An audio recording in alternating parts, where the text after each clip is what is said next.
আসসালামু আলাইকুম। আশা করি সবাই ভালো আছেন।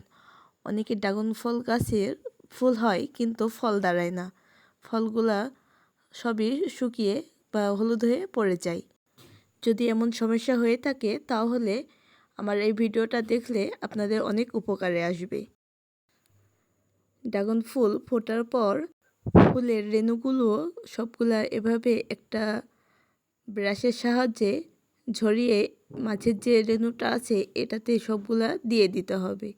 এভাবে পরাগায়ন করাই দিতে হবে, তাহলে দেখবেন ইনশাল্লাহ সব ফুলগুলোই সেট হয়ে যাবে, একটি ফুলও নষ্ট হবে না, সব ফুলগুলো থেকেই ফল পাবেন ইনশাল্লাহ।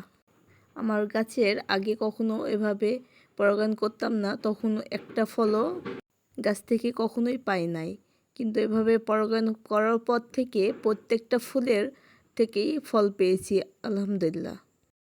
আপনারাও চাইলে এভাবে পরাগায়ন করতে পারেন, তাহলে দেখবেন ইনশাল্লাহ আমার মতো প্রত্যেকটা ফুল থেকেই ড্রাগনের ফল পাবেন।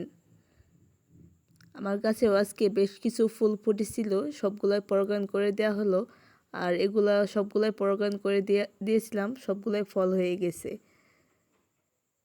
কালকেও বেশ কিছু ফুল ফুটেছিল, সেগুলাও পরাগায়ন করে দেওয়া হয়েছে। সেগুলাও এই যে এগুলা দেখাই দিলাম আপনাদেরকে। আপনারাও এভাবে পরাগায়ন করবেন, ইনশাল্লাহ সবগুলো ড্রাগনের ফুল থেকেই ফল পাবেন। ভিডিওটি আপনাদের কাছে ভালো লাগলে অবশ্যই লাইক, কমেন্ট, শেয়ার করে পেজটি ফলো করে রাখবেন। সম্পূর্ণ ভিডিও দেখার জন্য ধন্যবাদ সবাইকে।